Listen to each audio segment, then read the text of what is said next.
Hello and welcome to Dell's Gaming, and this is from the Depths designer, and this big monstrosity behind my character is basically a little test area I'd put up, because after the very poor showing of the airships, the Devastator is around here somewhere, he's over there just circling in the area, they need a revamp, and so I thought I'd take the opportunity to look at a couple of areas in this particular video and this update. So first of all,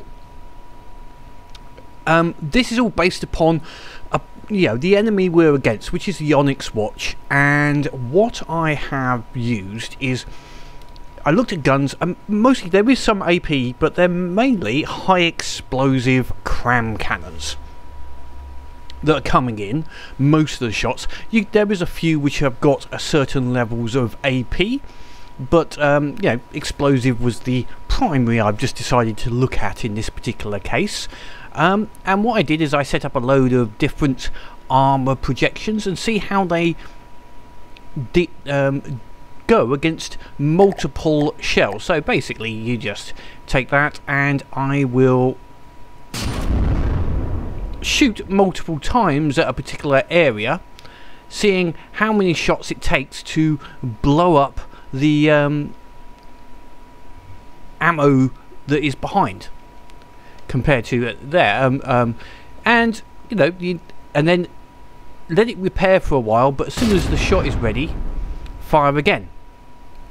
So it's multiple shots at an area, not just a single shot, and this is to allow for the fact that the way HE works is it damages blocks. So the blocks get damaged, and you can tell by the colour sometimes on them, and in a reasonable time to allow for the repair, can it withstand another shot?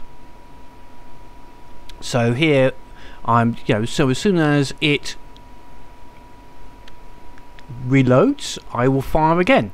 So it's multiple shots in a particular area, and whoops, there we go. And that's surviving those ammo blocks. The first shot was a hyper HE, which it didn't actually survive on that one always, but some of it is, yes. One shot will damage other areas by the time I come to damage them. That's why I used multiple shots, and people will say, oh, I should repair everything, but it's not against the first shot. I want it to see what happens on the second, third, fourth shot after a little bit of repair has happened on the area. So anyway, it's not conclusive, and I mean, it's just what I feel, and based on my counting I'd have to do a lot more shots and just simply haven't got time. So the other one is I want to make it fairly resource effective. Now my starting point is 2 metal beams, or 2 metal blocks, and the resource cost of those is about 10 resource per square frontal, so it's 5 per block. So all of my testing has been try to make something which is as resource efficient. Now weight wise, it's some of the armor designs I've come up with here are heavier and some are lighter, so it's a bit catch-20. I'm not worried about weight. I can make the airship fly up, give it some more rotors, etc. So weight isn't as big an issue as resource points. So what I came up with, I started with just adding a little bit of half blocks, and so slopes which use up half the resource points but provide half the health but have the same armor piercing. And okay, what I basically found is the big block in the back was a test I did to see how far does HE affect blocks, and it is about 10 meters. Over about 10 meters you don't get much effect. These are all glass blocks on here as an example. Shoot something, let's see if I can set this up. So if I shoot just there, if I got it. Once the clears, you can see, if I just pause it there for a second, you can see the area of effect is roughly 10 meters. So the HE isn't going much further than 10 meters from the impact point. So, which is fine. That's so we haven't got to go any deeper than 10. And the other bit I found is it's all about more blocks is better than trying to fit it in a small amount, because you want to distance that 10 away as far as possible. Also, it's about health, not armor piercing, or so it seemed to me. And what I found was interesting is looking at per block rates is their density for either repair values or health per block. There's some interesting values, like metal has, let me just bring up the menu here. So if we just start with basic blocks here, metal with a cost of 5 and 350 has about 70 health per block. A lightweight alloy block has less health per block but still has the good armor value, so that's 260, so that's about brain's not working here, it's about, okay, so it's 52. So light armor with 260 health for 5 material cost has 52, and heavy armor, although it's got a great armor value of 40, because of that cost it's only got a 40 health per block value. Let's see, stone, which was an interesting one, because of the low material cost, it's got 150 has 150 in that one block. Yes, okay, and what I'm looking at here is not the initial damage per block, because metal has 350 and obviously heavy armor has 1,000, which would make it for initial, but repair points, how many shots it takes, how many repair. Now heavy armor is per block the best generally, but it's bloody expensive. So I'm looking at what health points can I get for 10 points. The other one is wood is basically 180 health points per block, per resource point. I say per block, per resource point. So anyway, that's what I looked at, and putting a halve in basically halves the cost, but and the health, but increases the armor. So anyway, I did a whole load of testing, and I found that giving some good ablative worked quite well. Having short, only like a few, but quite heavy, didn't actually last that long against HE shots. It's surprising, a couple of shots later it will be through because of the damage metrics. So I found that, you know, setting up a load of ablative armor seemed to work. So what I'm going to aim for, and subject to everyone else testing, you can certainly do your own tests and see what it is, but please allow that I am doing this purely against HE. I did test all of these against AP cram, so putting the AP on this up to about 45, and these were still effective, and again the deep ones were quite effective against AP armed crams as well. But yeah, so I'm doing it against crams with HE, and I'm trying to keep to a resource cost of 10 per block, if that makes sense. So what I've come up with is the main belt armor will be this using stone. I found stone is actually very good at just absorbing the damage, and it's very for that amount of health, it's very quick to replace and put back in, so it's a good ablative sort of armor as such in that regard. So there's quite a bit of that, and the wood as well. The wood is the best ablative armor, but it's just not quite got the density enough to hold it up. But it's good to just add something in there to act as a barrier, so it gets repaired fairly quickly and acts as a barrier even if it can't help. So putting those together works quite well. Metal frontage, because that chance of bounce is good, and a cross-sectioned alloy block, purely to save a bit of weight. This could be a metal block as well. I might do it with metal blocks actually, but it was just to save a bit of weight. A metal block there. This two together, because of the way armor piercing works, in that you get the armor piercing value of the front one and 80% I think it is the second one. This adds up to quite a good armor piercing value to resist any AP. And then for slightly less critical areas and possibly down the bottom, it will start to thin out a little bit to just have the metal and the wood, sorry, the metal front and the stone with a wood backing. And then finally, for the less critical areas, we'll just put like the top and some of the areas I'm not too worried about. We'll put a metal and a alloy just for a bit of weight and save a few resource points. The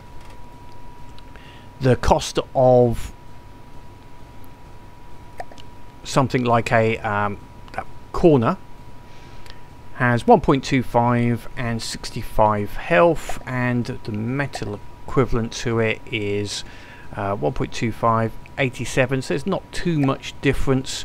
The biggest difference I think would be in weight, in that has a weight of 10 and the light alloy is going to have a weight of 1, so it's a hell of a lot lighter for only a little bit of difference in health. So I'll use them a fair bit I think in places. So that's going to be the armor. And turrets, I will try to use this sort of pattern, bit of metal, bit of stone and some metal on the front. So that will be the armor. So that will be on the Devastator, and we will put that primarily so that the Devastator's got good armor values and will basically be able to get in close and tank a bit of the damage from the crams, to be honest, and then have its guns be able to shoot on the enemy. The other area I want to look at in this particular videos is control blocks, and slaving control blocks to produce multiple conditions for an action or multiple actions. So the way this works, I will have to put my character into the seat. Wait for me 1 second. Okay, so back to the control blocks, and the way this works is one of the control blocks or multiple control blocks will have an action. So you can see on here the action is to change this height of this piston, but you can see there's an active and. So if I've just used this here as a slave, which just detects the height of the vehicle. So if I take the platform up,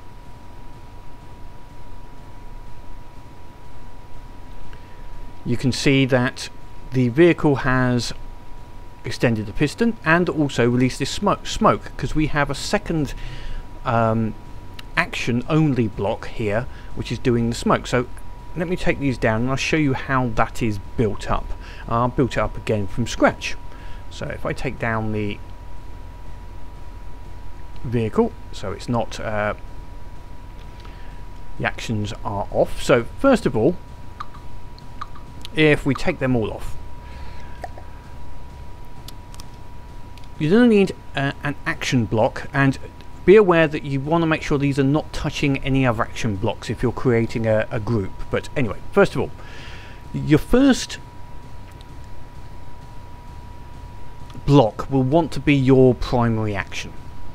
So we'll just go for this piston extension 100%, and we just make sure it's just only affecting this one block. There we go. And also I noticed the primary what should we say, condition. The primary condition you want set on this. So that's a primary condition. So this is basically setting if we're basically over terrain and extend this out. So that's working. Now to create a slave only an extra condition. So this is a slave condition. We create an empty control block right next to it, and in here we only set a condition. We do not set target or action, only set a condition. So in this case we're going to say not target, we're going to say altitude is 12. So at the moment that is not valid, so we don't set anything else, and at the top you see it shows slave condition, and this has come down, and you'll notice now that this control block has 2 conditions to it. Now we can add a third.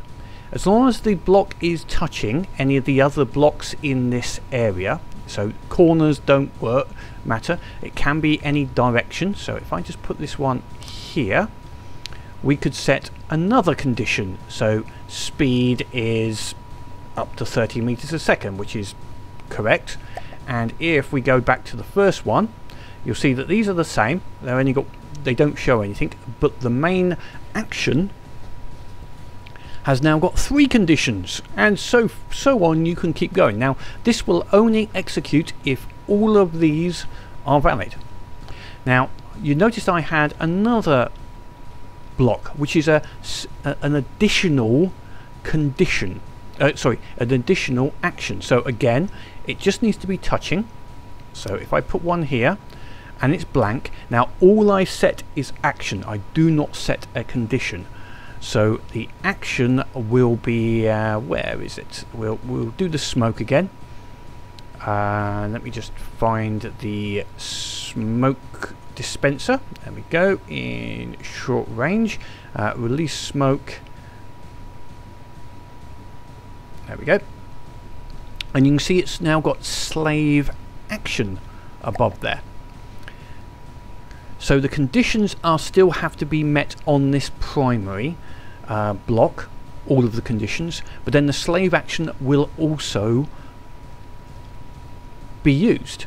Now I did notice if you just try to set everything up as slave actions, it won't work. You must have at least one, sorry, you need only one control block which has both a condition and an action, and that will be the, for want of a better word, the triggering control block, I believe. I'm guessing that's the way it works, and that seems to work okay. So now with those conditions set, we've got 3 conditions. If we go up, which is the only condition that isn't met at the moment, smoke releases and the piston goes up. So that's both these actions are basically being met, so therefore the action starts working. Hopefully that makes sense. Where I'm going to try and use this, I'm going to try and use this in the airship to override the AI. There's a couple of areas I want to do some AI overriding, and this is also more about defense for the airships. One thing I noticed about the Erie, which is a good simple fact, was that my ships are basically, they fly straight and level, which means they're easy to hit with a gun. They don't change altitude, they just stay level, and they fly too well. The Erie, if you see it in the videos, is up and down all the time, which makes it difficult for shells to track it. So I need to do that myself on these particular vessels, is don't have them at just one height. We'll have, depending if they need to go above how far away they are from the target, they will vary their height, and also vary the height by 50-60 meters just every few seconds, just to give them an irregular flight. So that's number one. Number two is I'm using a naval AI, and I'm going to change that to an aerial AI. Now the aerial AI does make it go straight on. A lot better than the naval AI. So next though is I don't want it to, I think on the new version I want it to go over, and then when it's over the top it will circle and or stay in range of the target. So we're going to use some control blocks to say when I'm over the target, ignore the AI and force it to go into a turn, quite simply, or keep it at a particular bearing. So it'll always try to fly directly over the target within reason by turning. So that will be the other area we'll be using these blocks to detect, am I over the enemy, is it within an acceptable bearing, if not turn to face the enemy again. So that should keep it flying over the top of the enemy. And that could be interesting. The other one is we've set these up as rotor, and I may put jets thrusters on the back, especially if we're using an aerial AI. It may work a little bit better to navigate and thrust the aircraft in the right direction. So that's the plan. Now first of all I'm going to basically strip off all of the weapons and everything off the Devastator and start again. The weapons wise, we'll look through. I'm going to basically move a couple of the guns from the front into a belly turret and maybe some dorsal turrets, and I'm going to leave the wing turrets. Someone did say about wing turrets, but I like them, and they're the equivalent of a point defense weapons. They're going to be on the side, shooting down, and so that they can point directly downwards and behind, and they're just going to give a little bit of defensive fire. So I'll most probably come back on the video once I have got most probably the hull sorted out with the new armor layout and looking at the guns. But as always, look for the time code somewhere on the screen. That is where you can jump to if you just want to go to the end results. So this is, I'm calling it the Destructor because this is a new class of ship now. It's increased in size. We're looking at 100,000 rather than 70,000, but it's got the full armor situation that we had designed. I hope that all works, and also the same below. It's got a lower cover, and the top is slightly lighter on the top in the armor, just 2 or 3 sections in general, but yep, it's looking quite good. So next is weapons, and what am I going to aim for the weapons? Now some people have said don't have guns on the side, but this is going to have a stupid number of guns. So I'm going to build a side gun turret, I think, to go on these wings, which has got a 2 high, so that every 2 segments I can put another gun. That way, firing forward, when it's going forward, all of the guns just about on both sides will be able to fire. That'll be cool. There'll be a lot of fire going forwards or on either broadside, which is what I'm aiming at, I think. So I'm gonna build a turret that fits roughly in these areas. We've got the thickness of the armor, which was 6. Whoops, let's find somewhere it's a little bit more easier to get to. So we had the thickness of the armor. Now some of these areas actually almost we can't build in, so that one just there I'll have to possibly not actually use, so there may be a gap there. That's fine, I can put them elsewhere, but other places they go through, and then there's quite a bit of space on the inside to be able to put some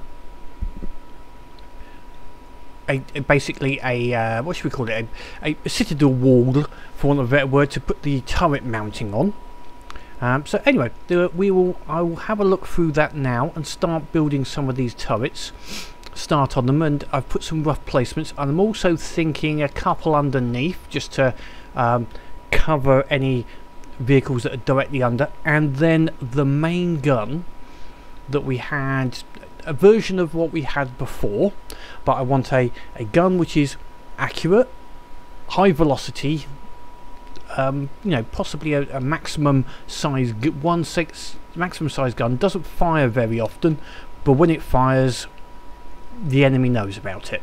And maybe we'll put that in the center, right underneath here. It's got to be close to the center of mass, maybe a little bit behind it, because there's going to be a crap load of recoil.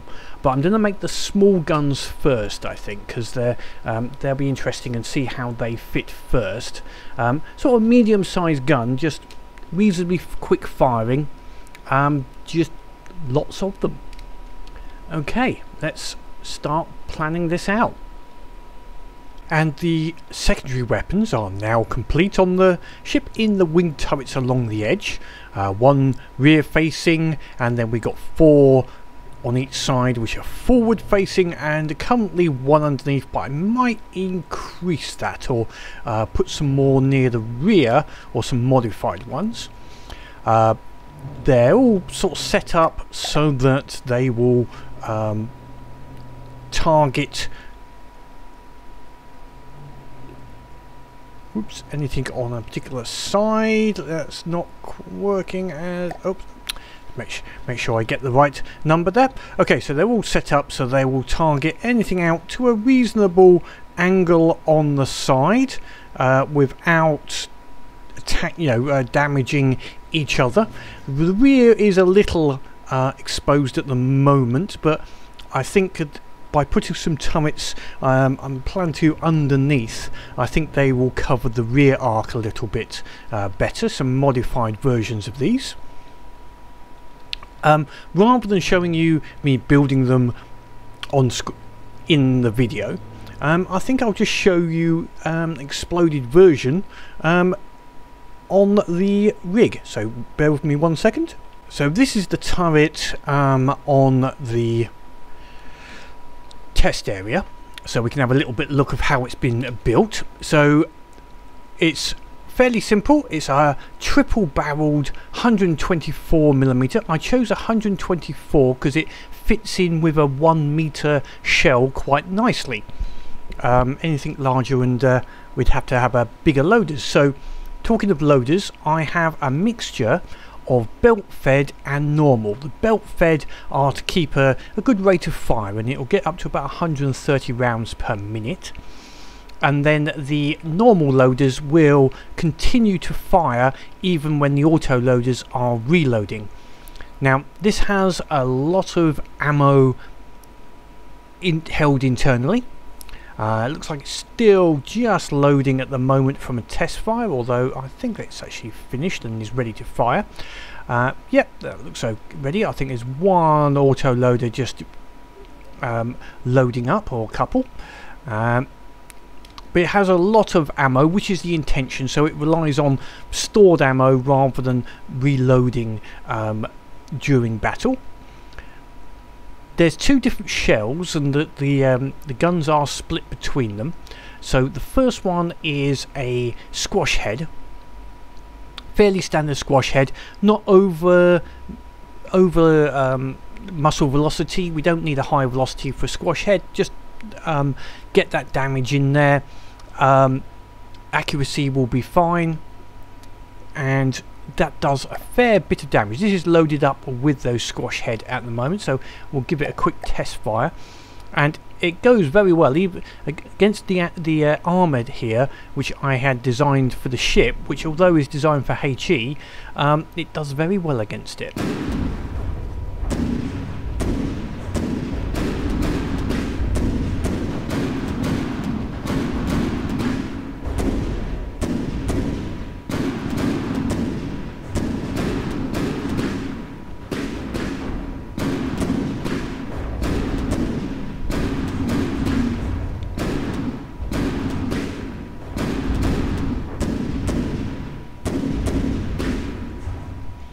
So, yep, that does a reasonable amount of damage on a sustained fire, and we've got up to, well, in forward firing mode there's up to 11 can be firing at once. But the other shell, which I will get this reloading to, So the second ammo that I'm using in my guns, I had to reload because I was using the wrong one. They were designed for a bigger gun, not this one. So they are a EMP shaped charge. So 3 EMPs and 1 high penetration shaped charge. The idea is to attack weapons and items on the surface of a vessel. And if we have a go over here, you can see the EMP travelled all the way down, so we got a good EMP travel in this with the gun, which is good. And if I can hit the right spot, the heat is very good at penetrating the metal. Yep, that got the ammo barrels the other side of the metal blocks there, so it's very good at penetrating and getting inside. That's why it can take out turrets in my view, because it'll penetrate any armor on the top and attack the bits inside. Right, next I want to have a look at the main gun for the Destructor, as they're calling it now, and that will be a big gun. I think I'm going to go for a big, not necessarily fast firing, but big, high damage, accurate gun from slung underneath. So we'll have a look at that one next, and again I'll bring you back once I have completed the gun. So now the main gun is slung underneath an upside down turret. So basically what we've got here is a 500mm gun, maximum size, and we'll do a look at it broken down, but it's sitting up here in a little enclosure, just in case we get any penetrations, because obviously it has got some clips, so we'll go and have a look at it. But that's underneath because it's mainly going to be targeting ships, so it's mainly going to be facing downwards, is the intention. So on the design rig, let's have a look.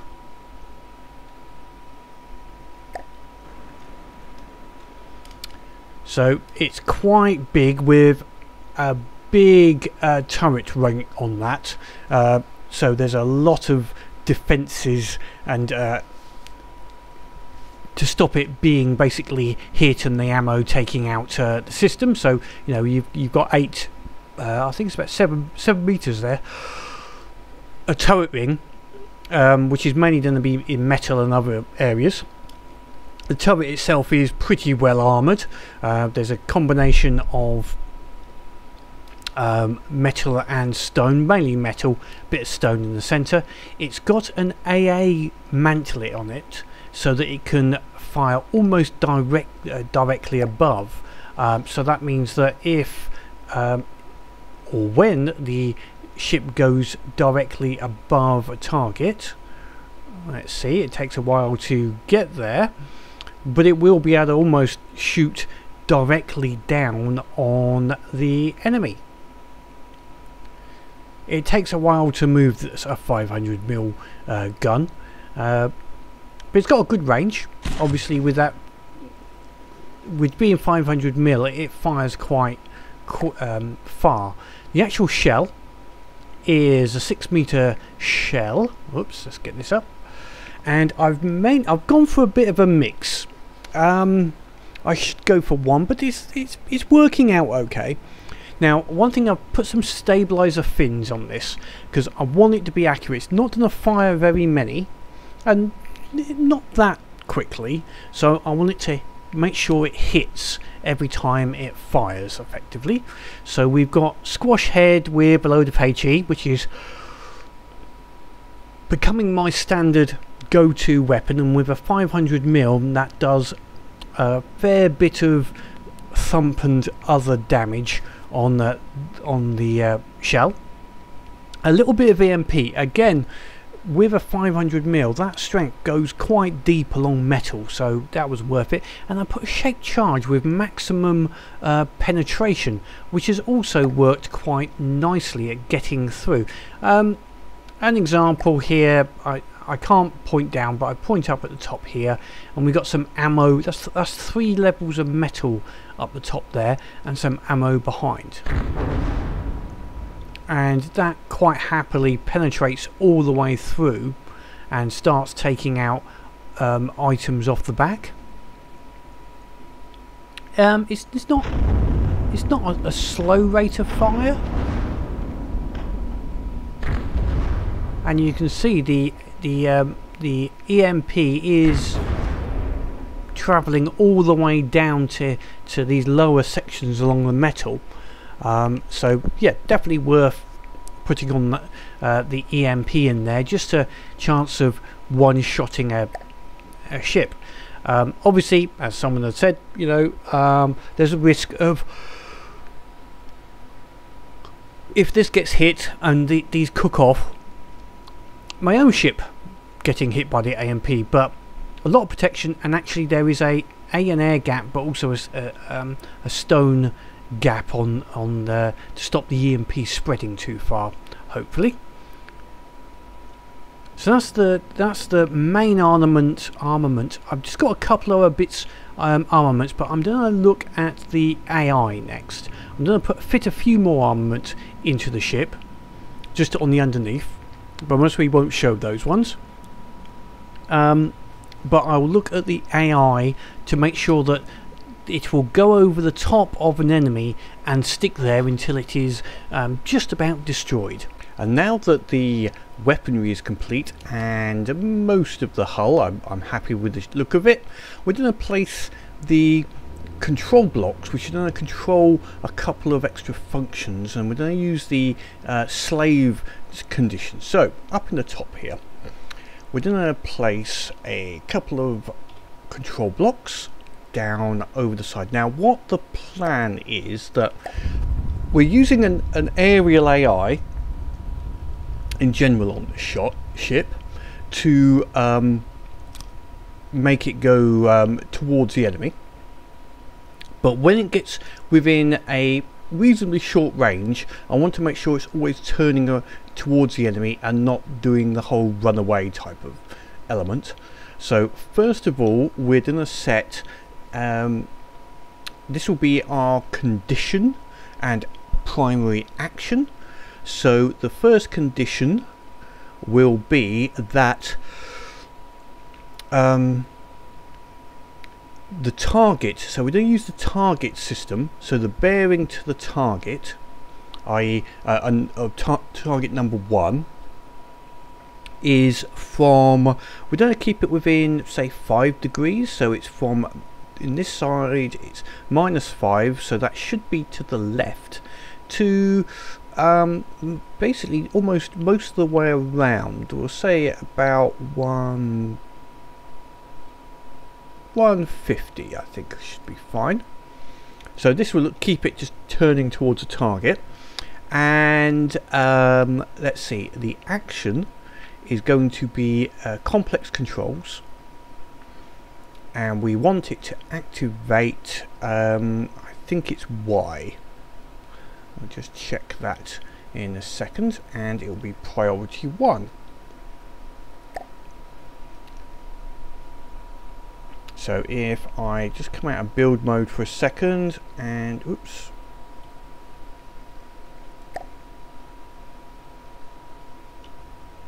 we can see the controls, because it's using air controls, is Y and I to turn left and right. So that's going to be that one. Now we need to make it a little bit more complex. So that's turning it towards the enemy. Now we need it only at certain times. So we now create a slave controller. So that's turning it towards the enemy, but we only want it to do it if it's at close range. So we'll now say if the range to the target, and we see it's now a slave condition, is say up to 100 meters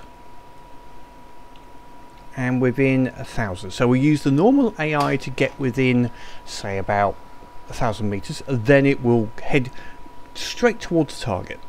Okay, that should be fine. So now if we go back to the first one, we can see it's got dual conditions. Right, now I'm going to set the opposite side.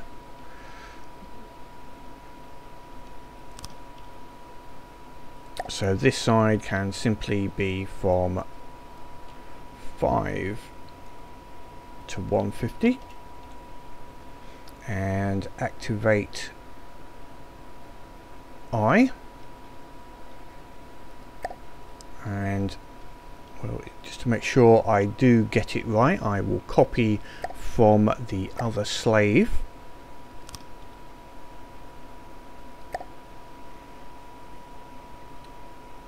There we go. So now this has also got a double slave condition. Now there's one other I want to do, and that's a range, because basically with the weapons on this, once it gets within range of our target, I want it to slow down. So what we're going to do is here is range to target is from say 100 to 450.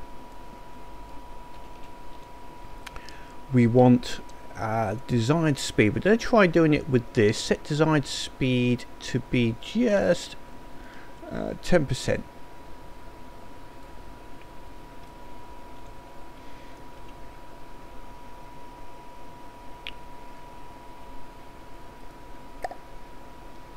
But we only want this to happen, so this will be the slave condition, if the bearing it's in front of us. So it's from minus, we'll use those same turning areas, 150.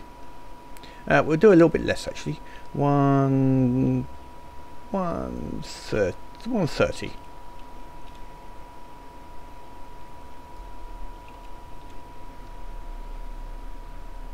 So now if the enemy is close, it will turn towards the enemy. Now we need a block to counter this one. So this one is at priority 1, so we want it to be able to go back to full speed. So we want to simply say, if we'll just reverse this. Easiest way is if I copy and invert it, and we haven't got to worry about bearing. So as soon as it is out of range, so if the target is not in 100 to 450, then set to 100, and we'll, yeah, that should be fine.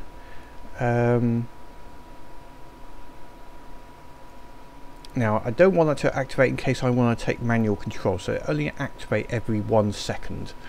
It will set the command to 100. Now we can actually also change that to say only if we'll make this a slave one as well. Sorry, I've just lost area. Okay, so I'm going to make this also a slave, so only work when there is people around. So this one is only if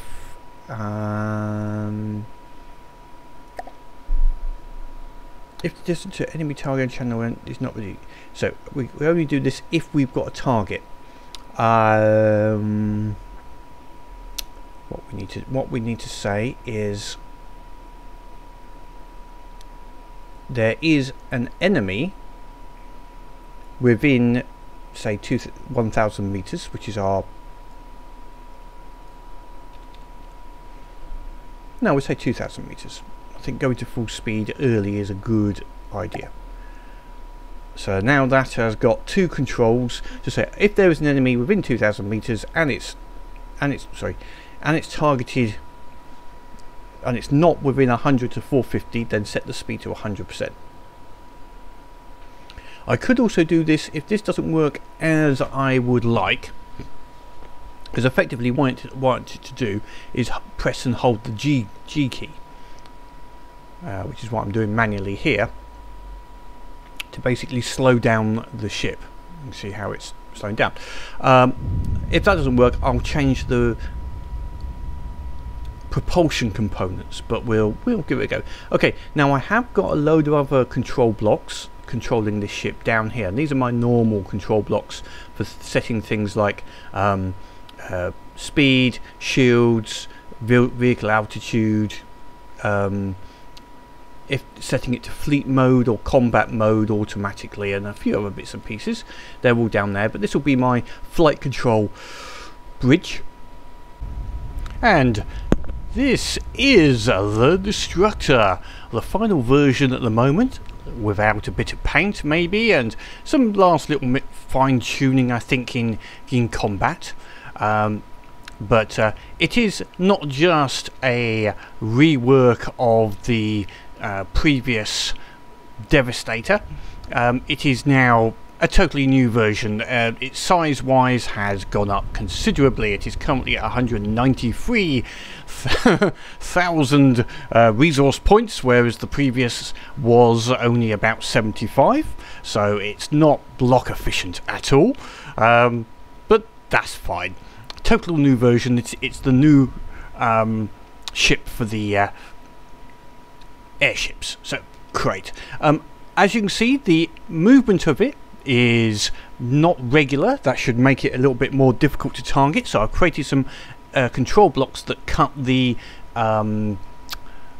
spinners when it gets to a certain height and then starts them again when it gets low again. So we've got this slightly yo-yo style of movement, which does help to put off the aim of cramshells at least. It took quite a while to get this ship built, because some of it, because I chose that armor scheme, which is going to be a debatable, we'll see if it works basically. I think it will be okay, but you never know until actually it, what should we say, the proof is in the pudding, shall we say, in the combat. Combat wise, or sorry, weapons wise, it's got no missiles. This is purely a gunboat at the moment. It's got these triple 124 millimeter guns on each side, which fire at up to about 130 rounds per minute, and they do, there's two types of ammo. They fire a squash head and a EMP shaped charge, and then the main gun down below is a 500 millimeter nice long accurate gun, which is firing a mixed charge. Actually, seems to be working okay. It's a squash head EMP shaped charge. Yeah, I know that's just going too many in one thing, but it seems to work. So or maybe it's not as working if I just made it on one, but I decided to cover all bases and it seemed like fun. We've got control blocks in the top here to add extra guidance and speed control, which we put in the video, but otherwise it has got a few shields, but they are all fairly weak, only like a strength of 1 or 2, and actually they're not on reflect, they're generally on a disrupt, just to make shells, you know, basically disrupt their angle and possibly aim them away rather than actually reflect them. We're going to rely mainly on the armor on the ship. It's got weaknesses. It's one of its big weaknesses is the rear. In the rear, you've only got 2 guns that can fire. These 2 rear-facing secondary guns. The rear gun can also turn around to almost directly behind to fire as well, but is a little lacking on there, and maybe that's where, yeah, I like having ships that have a weakness. Other things, obviously this armor relies on repairs. If you don't repair the ablative armor, next hit in the same spot will damage it. That's one of the reasons I went for a disruptive shield, to try and disrupt, so it won't, hopefully the incoming fire will disrupt and not hit all in the same spot. So that was the idea there. Let's go and give it a battle. So this is aimed at destruction, so let's see if it can and how long it takes on its own to destroy a Kingston. So it uses an aerial AI which will turn it around onto target head-on in general. So most of the guns are designed to be a head-on style of design. The secondary guns do have a range limit at the moment of about 1500, which I might increase for situations like this. I might have a couple of them that do fire a little bit further away, but 1500 seemed to be a good, nice, accurate. The main gun will still fire. It's obviously still working out a... We'll go and have a look at the damage from the main gun, just so that you can get an idea of what it's like. Assuming it hits. It's a little bit short at the moment.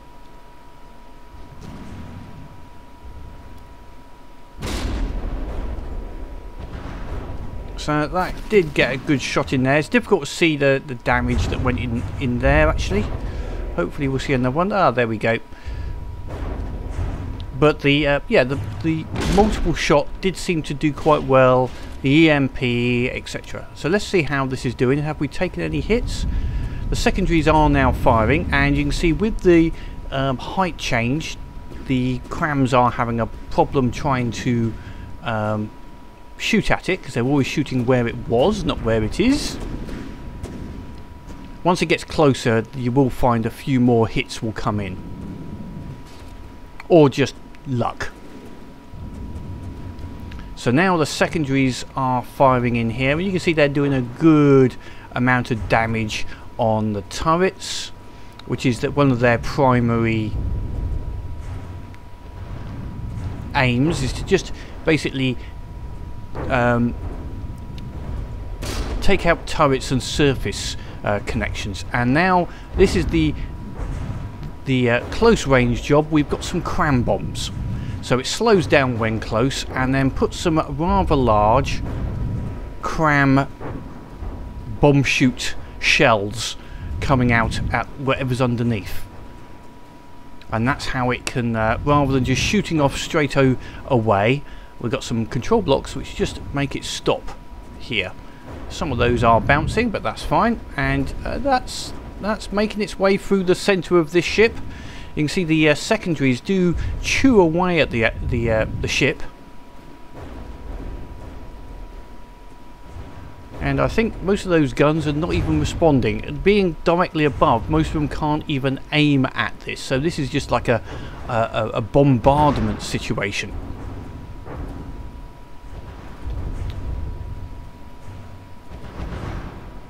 Something like a glaive, which can fire straight up with its lasers, does do a fair bit of damage, but the armor is actually very ablative to lasers, because armor piercing is not really a big problem. It's more the health, and once it gets into that stone and wood, the lasers take a while to chew through.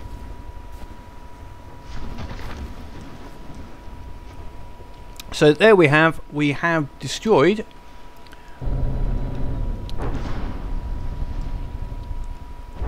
the Kingston, and that worked. Just so we will bring that into play. We'll see how it goes against the Erie. I am still going to rework the Shocker and Devastator. I'm going to change them over to a different AI, but I'll do that off camera.